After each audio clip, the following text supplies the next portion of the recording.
Cuman ini telatnya hikmah. Kalau enggak telat batuk saya masuk tadi itu ya. Alhamdulillah telat ya. Batuknya ini masih muncul terus nih. Pada saat bersuara.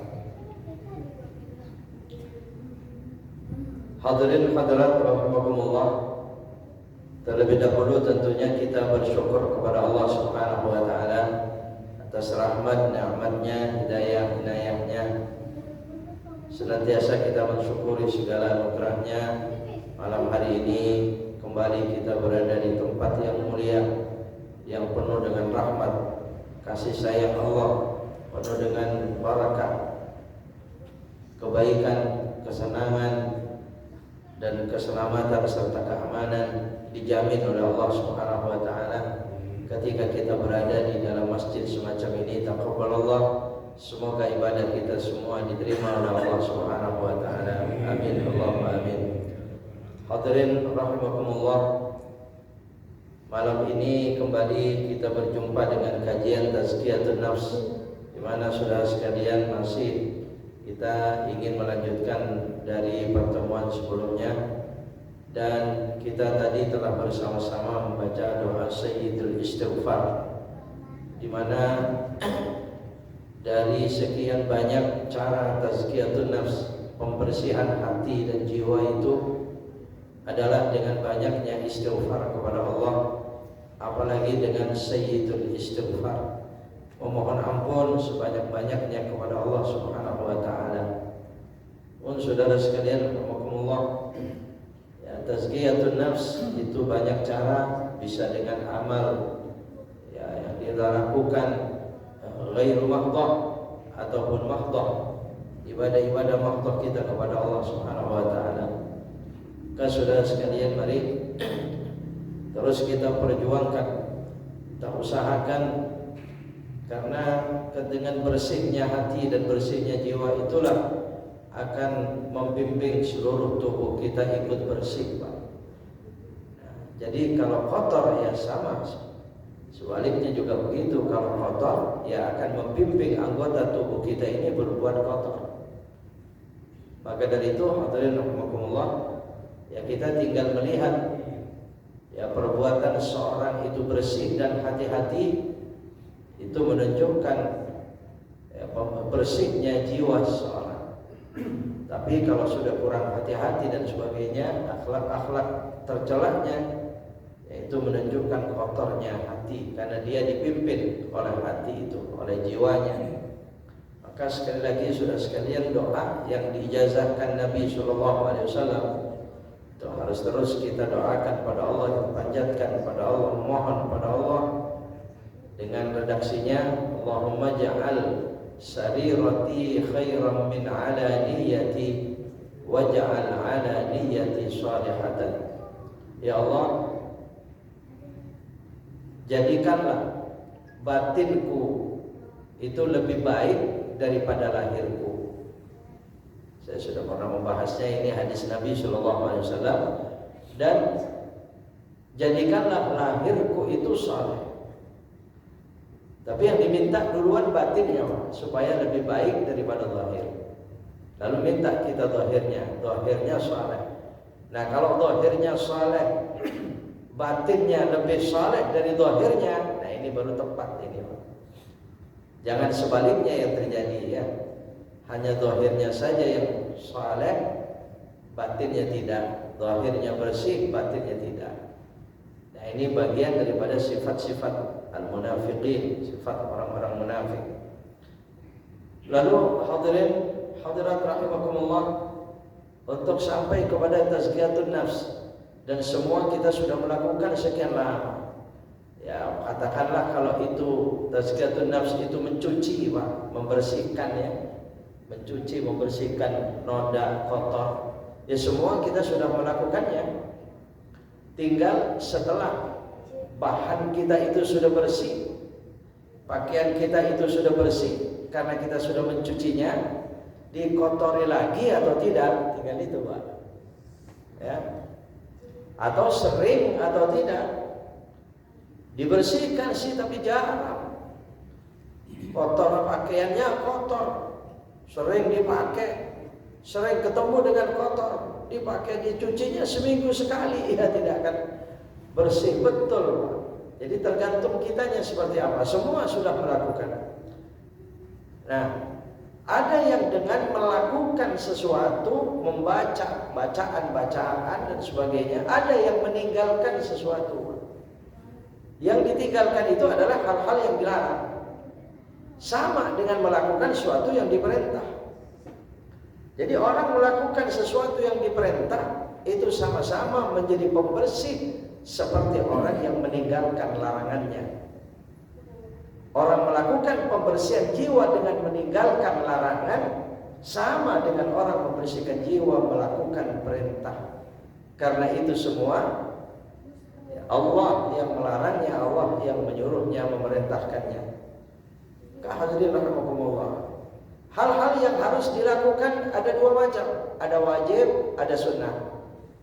Sama, hal-hal yang ditinggalkan itu ada dua macam, ada haram, ada makruh.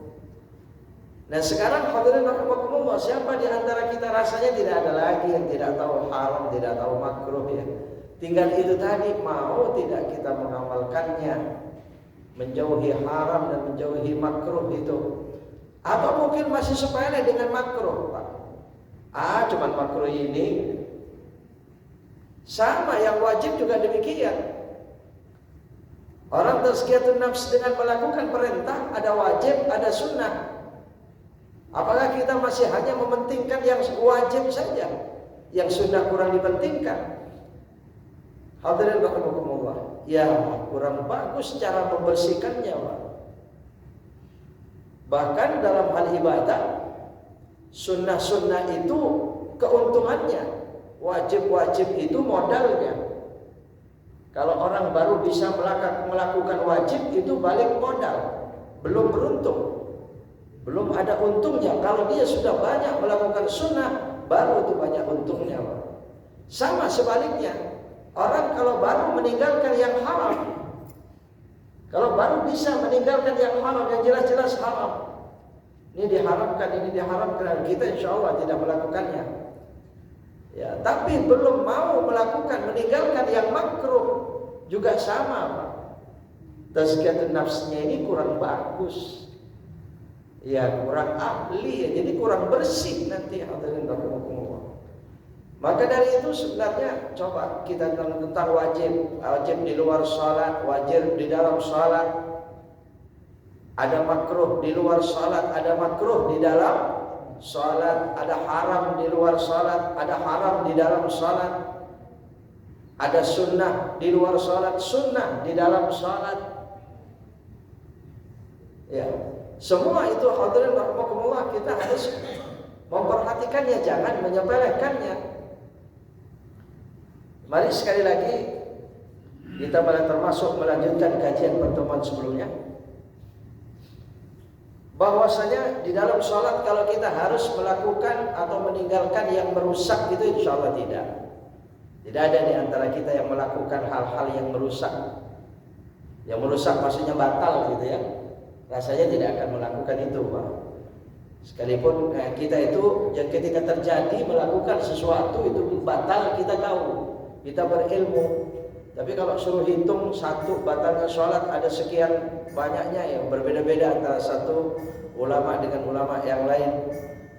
Ya, ada yang mengatakan 14, ada yang 12, ada yang 15. Ya, ada yang diringkas, ada yang rinci lagi. Ya itu kalau suruh hitung satu-satu mungkin belum tentu semua kehitung, Pak. Tapi kalau kita di dalam sholat, ya tidak akan pernah melakukan yang membatalkan itu. Tapi bagaimana dengan yang makruh nih? Nah, bagaimana dengan yang dimakruhkan, Pak? Ini jangan sepele karena itu mengurangi pahala-pahala sunnahnya. Keutamaannya ya berkurang. Ya kalau banyak yang dilakukan, ya nanti tidak ada utama itu sholat, tidak ada keutamaannya, Pak. Ya, makanya banyak ulama membahas kalau di dalam kitab Nasaihud Diniyah itu dikatakan wa makruhatuha tarku kashfi yadayhi inda taharrumihi wa sujudih. Ya, jadi nuansanya ini fikih ya. Jadi kita tujuannya bahasanya adalah pembersihan hati kita ini dengan meninggalkan sesuatu yang merusak di luar sholat atau di dalam sholat. Nah ini di dalam sholat ya. Kalau meninggalkan sesuatu yang merusak sholat rasanya tidak ya, yang membatalkan itu tidak. Tapi sekarang tentang makruhnya ini yang merusak pahalanya. Dia tidak mau membuka kedua tangannya ketika takbiratul ihram dan ketika sujud. Rasanya tidak ketemu, cuman ini mesti ada ya pembahasan dalam kitab seperti ini Pak. Irsyadul Ibad juga membahasnya. Begitu takbiratul ihram itu tidak mau membuka tangan. Kan begini mestinya ya dibuka tangannya. Hadwa mankibai, lurus pundak. Ini dia takbirnya tangannya digini. Ya. Diangkatnya tangannya nggak mau dibuka. Makruh ini. Apa? Pernah lihat orang? Kadang-kadang memang karena konsennya kepada perhatiannya kepada bacaan Allahu Akbar dan niat, ini tangan lupa. Kurang diperhatikan Pak. Makanya kalau takbir sebenarnya bukan takbiratul ihram saja, semua takbir yang angkat tangan dibuka tangannya. Allahu Akbar bisa ditutup begini apa genggam ya. Nah, itu jangan. Wa inda sujudihi, dan dalam sujud, pada saat sujud jangan begini sujudnya, digenggamkan ke tanah itu. Masih ada melihat begitu Pak? Ya, ya beda dengan bangun dari sujud, kadang-kadang tangannya genggam begini itu ya. Nah, itu silakan saja, itu tidak ada bahasan makruhnya. Ya bahkan saya kurang tahu, memang ada yang menyebutnya hadis itu seperti orang yang mengaduk ajin, mengaduk masya Allah tepung, ya ngaduk tepung itu Pak. Ya saya pikir kalau di sana bahasanya mengaduk tepung ya banyak macamnya ya. Ya jadi ya, ada yang iya diaduknya itu pakai genggam begitu. Ya katanya semacam itu. Iya tapi itu tidak. Ya, tapi kalau saat sujudnya digenggamkan, nggak mau dibuka. Nah, itu jelas makruh itu. Bahkan ada ulama yang memang tidak mengesahkan sujud. Ya kalau sujudnya tidak sah, tidak sempurna ya sholatnya. Kenapa? Karena pada saat sujud itu memang telapak tangan dan jangan direnggangkan jarinya saat sujud, tapi dirapatkan, termasuk duduk tahiyat, duduk antara dua sujud, duduk antara dua sujud. Jadi diluruskan menghadap kiblat dan agak dirapatkan, jangan renggang. Tapi kalau takbiratul ihram dilepas, bukan sengaja direnggangkan, dimekarkan, tidak, tapi dilepas saja, seenaknya tangan biasa. Allahu Akbar semua. Tapi kalau pada saat ruku memegang dengkul, nah itu dibuka jari-jarinya. Jangan begini pada saat megang dengkul ruku, tapi dibuka. Nah ya, nah ini kalau melanggar cara-cara ini ya makruh Pak, bukan merusak, batal itu tidak ya. Wa ilsaqu qadamaihi. Nah ini yang pada saat kemarin ditanya itu ya, karena waktu isya waktu itu ya sudah masuk isya. Wa ilsaqu qadamaihi, dan merapatkan dua kaki tumit. Saya sudah bahas kemarin itu ya. Ya, nggak boleh rapat itu, nggak boleh Pak. Yang saya katakan itu sebenarnya itu karena share di WA itu awalnya itu ya. Ada gambar yang rapat itu dicontreng benar, ada gambar kaki renggang itu disilang.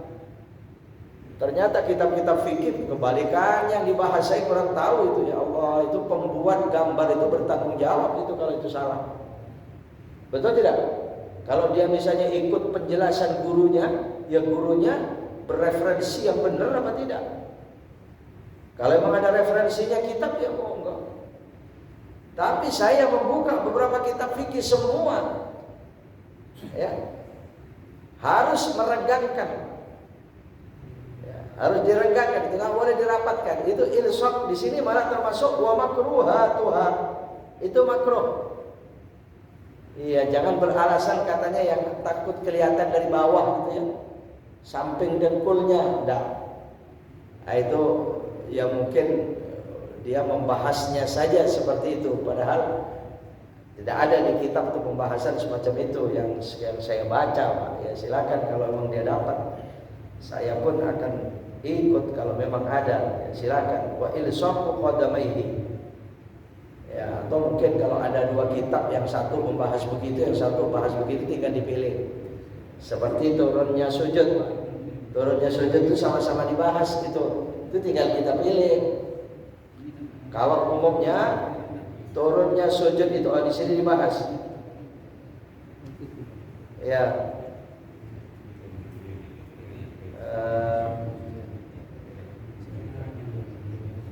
Ya.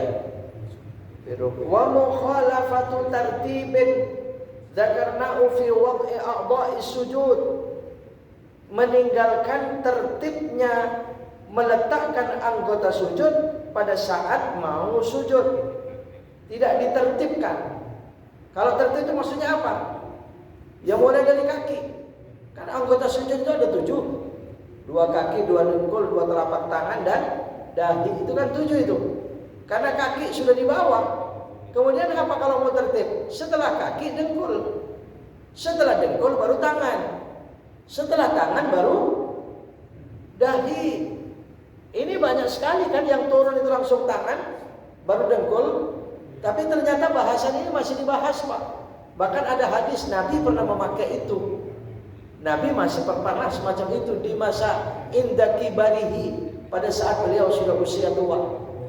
Ya mungkin bermasalah.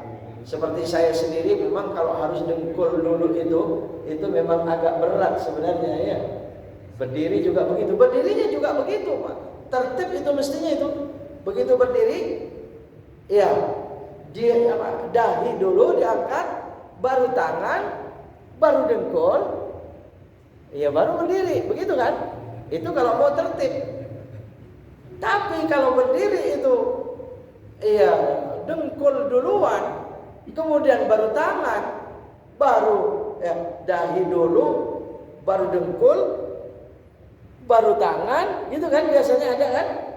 Iya, baru dia berdiri. Ya, tapi itu masih dibahas. Ya, kalau saya ketemu bahasan begitu nggak masalah, silakan. Enaknya seperti apa begitu aja, Pak. Iya, kalau udah usia tua, pasti enaknya itu memang turun tangan duluan. Ya, kalau usia sudah mulai lemah atau mungkin bermasalah, itu enaknya tangan duluan. Karena meletakkan dengkul itu enak gitu. Enak gitu, Pak. Nggak tersiksa. Nggak makan menahan berat gitu enggak. Karena dibantu oleh tangan. Bangunnya juga begitu, Pak. Betul ya? Kalau dengkul dulu baru tangan itu kebantu itu. Iya. Ya saya sudah mulai merasakan itu, Pak. Tapi mas saya karena di kitab-kitab banyak sekali dibahas itu harus tertib tadi, saya masih berusaha. Masih berjuang berusaha. Turunnya juga begitu saya tertibkan, bangunnya juga saya tertibkan. Jadi saya berusaha tangan duluan, tidak dengkul duluan, Pak. Gitu. Ya tapi alhamdulillah ya masih bisa, cuman yang sudah mulai maksa gitu. Ya. Jadi itu silakan saja, itu sama-sama dibahas. Tapi kalau renggangnya kaki ini saya nggak ketemu ini, Pak. Iya, dari mana itu saudara-saudara kita banyak sekali sujud itu mau merapatkan itu. Bahkan ini bukan ini, kalau dalam Ihya Ulumuddin itu pada saat yang disebut dengan as-sufut, iktiranul qadamaini ma'an. Pada saat berdiri juga begitu, kalau rapat itu nggak boleh. Saat berdiri, Pak, dirapatkan. Ya lebar banget juga nggak boleh. Sedang saja, yang kira-kira seukuran badan kita, dan kalau sedekap ya siku kita ini bersentuhan, kaki ya segitu kira-kira. Iya, jadi mengkang, Pak? Ngangkang ya, ngangkang lebar jangan, rapat juga jangan.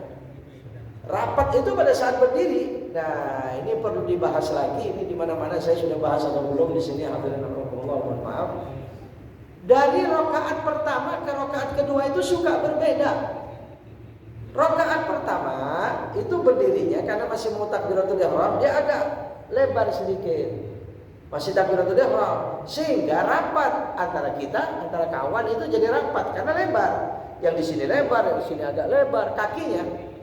Begitu bangun rakaat kedua, merapat. Paham nggak ini, Pak? Paham ya?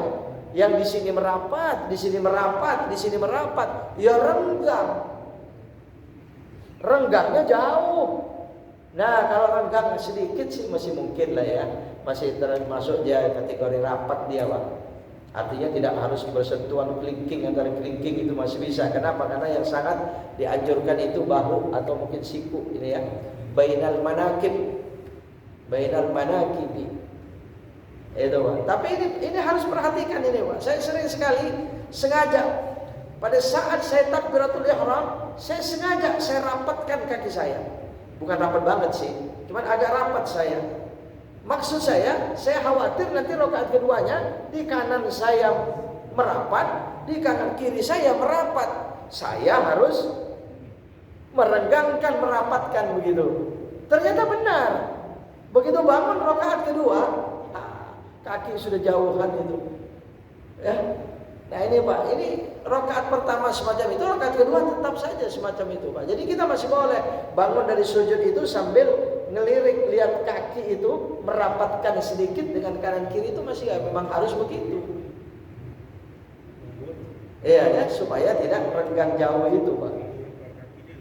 Ya kan kemarin sudah dulu ya beberapa kali pertemuan sebelumnya itu sudah dibahas tentang tarasul bainal manafik, bainal manakib. Ya, supaya rapatkan di antara pundak itu, Pak. Ya, wa ilsafu qadamaihi wa taqdimu ihdahuma. Ini kayaknya jarang ini, Pak. Kalau kita sadar, merasa dan bisa, itu pada saat sujud kaki memang sejajar. Sekalipun tidak rapat ya, tapi kaki sejajar, Pak. Jangan depan belakang. Ini wa taqdimu ahadihima ihdahuma. Ya, jangan depan belakang. Pada saat berdiri juga begitu. Pada saat sujud juga begitu. Ya kalau bisa memang sejajar. Paham ya maksudnya ya? Pak, saya bertanya paham ini takutnya apa penjelasan saya ini kurang masuk gitu Pak ya. Nah, itu pada saat berdiri atau sujud. Kayaknya kalau ini jarang Pak. Tapi saya masih pernah melihat. Pada saat sujud itu dia ngasal aja di dirinya itu Pak. Sehingga ya yang satu di depan, yang satu di belakang. Ya kalau menurut ini makruh. Wa'timadun 'alaiha fil qiyami. Berdiri bersender. Ya, pada saat berdiri senderan. Oh ya, kalau masjid ini tengahnya tidak ada tiang. Ya kadang-kadang kalau ada tiang itu kan suka orang masuk ke masjid yang cari pertama tiang. Mana yang mau nyender ya Pak? Ya. Ada tiang. Ternyata ketika sholat pun berdiri karena pas di depan tiang sopnya nyender. Ya itu namanya i'timad 'alaiha fil qiyam, itu tidak boleh. Ya mau berdiri sujud, apa-apa berduduk ya, diri duduk juga jangan senderan.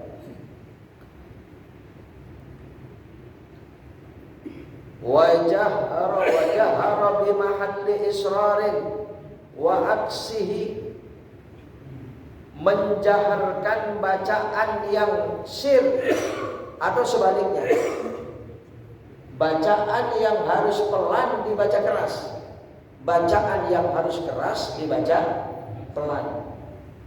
Jadi bukan tempatnya ya, ini makruh. Ya, yang mana tahiyat itu mestinya sir, mestinya pelan saja. Berbisik, malah dibaca kencang.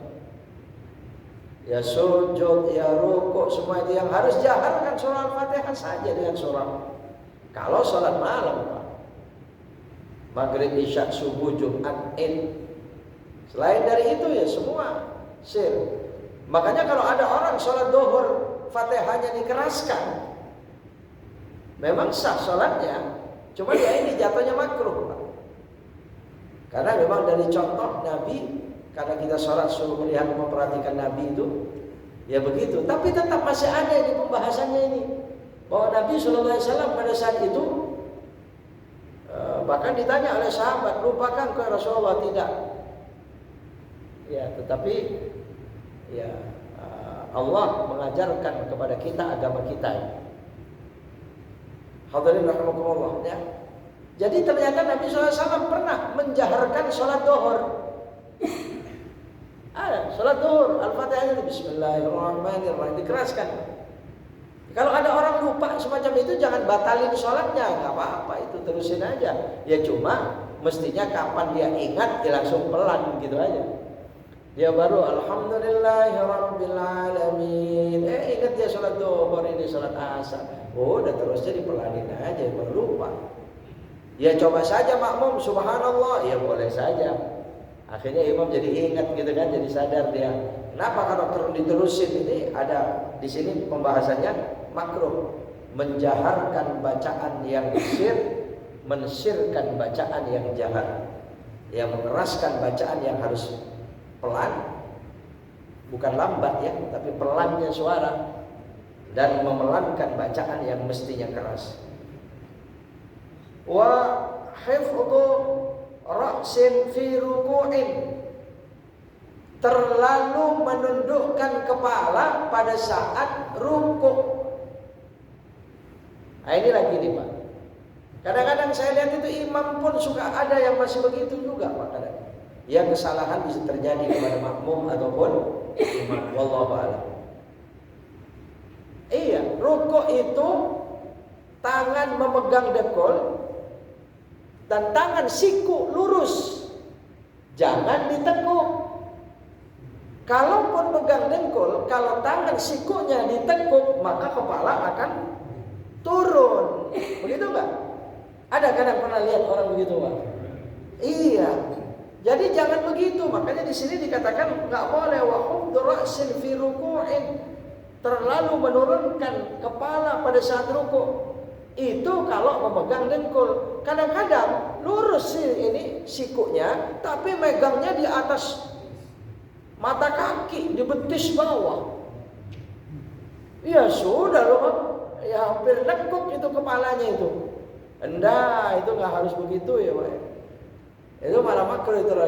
Jadi kita ya, tapi saya kurang tahu perasaan orang itu. Mungkin yakinnya ruku yang harusnya siku itu, ya, yang harus lurus punggung dengan kepala itu, mungkin merasanya di situ Pak. Dia saja merasa di situ.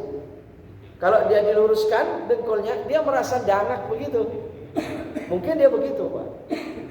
Makanya sesekali boleh kita minta teliti kepada saudaranya, kepada kawan, coba tolong rukuk dan sujud saya kalau begini benar apa tidak. Saling teliti begitu bagus itu Pak.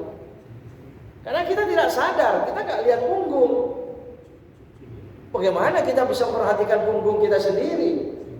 Ya orang lain yang tahu. Ya cuman permasalahannya kadang-kadang ya karena sudah tidak sadar salah, dan ketika ada kajian bahasan semacam ini nggak pernah ikut Pak. Ya nggak pernah kesinggung salahnya itu Pak. Betul. Ya terus menerus dia dalam salah. Kadang nggak sadar kalau itu salah. Wa mukhalafatu tartibin, oh ini yang tadi dibahas. Ya, jadi harus kalau bisa usahakan orang mau sujud dan bangun dari sujud ke berdiri, termasuk dari tahiyat itu tertib. Anggota sujud tertib. Kalau turun dengkul, tangan, baru dahi. Kalau bangun dahi, tangan, baru dengkul. Ya, jadi kebalikannya. Wa basatat dhira'aini 'alal ardi. Apa ini namanya? Meletakkan dhira'. Dhira' ini lengannya. Sujud ditaruh dari tangan sampai ke lengannya, ditaruh ke tanah. Paham ya? Yang katanya seperti sujudnya anjing itu ya, duduknya anjing ya. Iya itu Pak. Nah itu jangan itu. Ya itu makruh. Di sini masuk kepada bagian makruh. Jadi kalau sujud cuma cukup telapak tangannya saja. Ini angkat, sikunya diangkat. Kalau laki-laki agak di muka, ketiaknya, ya kan? Kalau tidak berjamaah, kalau berjamaah rapat ya susah. sekenanya. Tapi kalau soal sendiri ya benar, haknya laki-laki semacam itu. Tapi kalau perempuan malah makruh dibuka, rapat dia. Nah kalau kita berjamaah kadang-kadang yang harus merapatkan ya, apalagi sampai kita ini semau dia sujud berjamaah, wah begini, susah kita akhirnya sujudnya begini, Pak. Iya. Ya kalaupun misalnya, tapi ya bagaimana kerja sujud jadi jamaah? Ya kalau sudah semacam itu ya tolong perhatian orang berjamaah kanan kiri diperhatikan, Pak. Coba lihat orang meludah di dalam sholat kalau nggak kuat itu kan boleh, nggak batal sholatnya. Dan yang paling benar meludah ke arah kiri, sebelah kiri, ya ke sebelah kiri, Pak. Jangan ke depan, jangan ke kanan. Tapi nanti ada bahasa di sini. Jangan ke kiri atau ke kanan. Tapi kalau dalam sholat berjamaah, apa meludah ke kiri? Ya ada orang sebelah kirinya gimana kira-kira? Jangan-jangan dia batal pergi. Enggak. Jadi bagaimana? Tetap masih boleh ke depan, ke arah bawah. Kalau darurat semacam itu. Ya, atau ya ngambil tisu kalau ada di kantongnya tisu atau sapu tangan. Ya, termasuk takut terjadi makan, Pak. yakni sisa makanan di mulut ketika sholat turun ke lidah. Nah ini mestinya kalau mau membuang itu ke kiri. Tuh. Lalu bagaimana kalau di kirinya ada orang? Iya ditunggu nanti habis sholat Pak depan masjid. Ya, jadi bagaimana? Ambil sapu tangannya atau apa? Atau paling tidak ambil pakai tangannya, masukin ke kantongnya. Boleh. Oh itu tidak najis. Betul tidak? Daripada mengganggu orang, tidak mustahil orang di sebelahnya melihat. Iya, ini etika-etika dalam berjamaah semacam itu. Hadirin rahimakumullah. Ya, jadi walaupun laki-laki sujudnya itu harus dibuka, kalau sholat berjamaah ya tidak sekenanya seperti apa dia. Yang penting sikunya jangan sampai ikut ditempel dia di atas tempat sujudnya di atas tanah.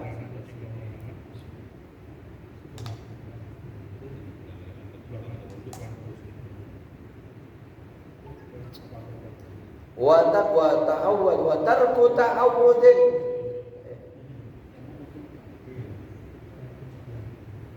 Ya. Wa basata dira'ainan. Wa tarku wad'il anfi fihi. Oh, hidung. Ini disunahkan hidung itu kalau sujud ikut menyentuh, ya, menyentuh tempat sujud. Nah, ini dia enggak mau. Diangkat itu. Yang disujudkan cuma dahinya saja, itu makruh. Wa tarku rijlin mujafatin fi wa fir ruku'i, dan di dalam ruku'. Wa tarku ta'awudin. Wa tarku ta'awudin, meninggalkan ta'awud. Jangan sampai ta'awud mesti dibaca. Sebelum Al-Fatihah itu ada ta'awud dulu. Kalau ditinggalkan ta'awud makruh. Wah, ini hadisnya sangat kuat. Nabi SAW menganjurkan ta'awud, ya. Di dalam tafsir, paling tidak di tafsir Al-Fatihah di bab isti'adahnya itu sangat kuat perintahnya orang membaca ta'awud di dalam sholat, khususnya sebelum Al-Fatihah. Cuman kalau sholat jahar ya jangan dijaharkan. Jadi tetap membaca jaharnya cukup dari Bismillahirrahmanirrahim atau Alhamdulillahirabbil alamin. Ya cuma kalau ta'awud saja makruh ditinggalkan, apalagi Bismillah. Sekalipun kalau ditanya hukumnya orang baca Fatihah tanpa Bismillah itu sah, boleh sah saja. Cuman itu Pak, coba ta'awud itu tidak ada di Al-Quran. Cuman perintahnya Al-Quran. Lah kalau Bismillahirrahmanirrahim sudah itu ayat Quran, Dan itu termasuk ayat pertama surah Al-Fatihah kalau menghitung 7 ayat. Yang mengatakan 7 ayat surah Al-Fatihah itu Al-Quran. Sab'ul Masani, Sab'ul Mathani. 7 yang diulang-ulang, yakni surah Al-Fatihah. Maka kalau 7 ya pasti dengan bismillah. Sekalipun itu tadi Nabi pernah tidak membaca bismillah, ada hadisnya. Ya, rahimakumullah. Tapi kalau ta'awud saja ditinggalkan makruh, apalagi bismillah. Makanya hadirin rahimakumullah ya, seberapa sih membaca bismillah itu beratnya gitu ya. Walaupun dia yakin tanpa bismillah itu sah salatnya, toh membacanya itu kan tidak berat. Betul tidak? Toh Imam Maliki yang berpendapat tidak apa-apa dengan tanpa bismillah, dengan bismillah, enggak usah pakai bismillah, silakan saja. Dan itu pun ada referensi hadisnya, tapi tetap beliau mengatakan kalau membacanya akan ada keberkahannya. Ya, berarti kan dia suka. Cuman menghukumi saja. Makanya sebenarnya apa? Ya kalau orang yang menganggap wajib itu bismillah, maka tidak pakai bismillah jadi tidak sah. Dan ketika dia menganggap wajib, menghukumi wajib seperti Imam Syafi'i dan ulama-ulama Asy-Syafi'iyah. Kemudian orang yang menganggap bismillah itu bukan bagian daripada surah Al-Fatihah, maka bisa membacanya dari alhamdulillah, tetapi kalau membaca tetap ada pahalanya. Sekarang lebih baik yang mana? Mendingan yang mana? Tetap mendingan yang baca. Berapa sih bismillahirrahmanirrahim? Paling tidak ya sirkan itu bismillahnya. Ya, jangan sampai tidak mau membaca itu, Pak. Ini yang saya ya tidak tahu ini orang kalau terus tidak mau, kalau tidak mau membaca itu. Ya. Wa tarku ta'awudin wa suratin, meninggalkan surah di dalam salat. Sah salatnya tanpa surah setelah Al-Fatihah. Sah langsung habis Al-Fatihah langsung rukuk, sah. Tapi makruh dia tanpa surah. Ya paling tidak surah yang singkat lah. Iya. Ya, surah yang singkat. Apa surah-surah yang pendek? Walaupun bukan surah pendek pun hanya beberapa ayat saja. Saya pernah ikut ya makmum tarawih, Pak, jauh dari sini, daerah Cirebon sana itu. Ya, tepatnya di daerah Kuningan pada saat itu ya. Ya sudah sekian tahun ya, sekitar tahun sebelum 90. Saya ikut tarawih di sana Ramadan. Wah, saya kaget ketika makmum itu bacanya surah Yasin, Pak. Wah, panjang-panjang berarti di sini surahnya. Ternyata cuma berapa ayat surah Yasin? Bismillahirrahmanirrahim. Yasin wal Qur'anil Hakim. Allahu Akbar. Wah, cuma segitu. Jadi rakaat keduanya itu terus. Yasin wal Qur'anil Hakim. Allahu Akbar. Ya makmum kalau baca Fatihah enggak kena. Ya harus ikut kepada mazhab yang boleh tidak baca Al-Fatihah tapi istima' kepada imam. Jadi imam makmum enggak usah baca Fatihah sah. Tapi khusus salat jahar seperti itu ya. Cuma berapa ayat? Al-Qur'anil Hakim, innaka laminal mursalin. Allahu Akbar. Itu berapa ayat itu? 3 ayat ya. Nah itu untuk menghilangkan makruh saja itu paling tidak ya. Tapi kalau ditinggalkannya mau sholat wajib atau sholat sunnah ya sama, Pak. Ya sekalipun itu tadi sah. Ya, kalau kita ngelihat waktu sebentar lagi sudah mau qomat, ya sudah tidak usah pakai sholat. Ya nanti ya terlanjut nanti apa jadi qomat ya sholatnya ya. Wa suratin wa takbir intiqalin, meninggalkan takbir intiqal. Takbir intiqal. Oh ini sudah insyaallah. Ya baik Allah ya. Jadi yang terakhir ini masih panjang ini bahasan ini. Tapi ini penting kita ketahui supaya kita lebih berhati-hati sholat supaya lebih sempurna dan seterusnya ya. Yang terakhir tadi itu takbir intiqalin, itu takbir intiqal Pak. Jadi Allahu Akbar, sami Allah liman hamidah, Allahu Akbar. Jangan sampai tidak dibaca walaupun makmum, walaupun makmum. Jangan cukup kepada imam. Boleh baca, tapi jangan keras. Jangan keras, yang penting membacanya ya. Keras itu masalahnya mengganggu kanan kirinya kalau berjamaah, itu masalahnya Pak.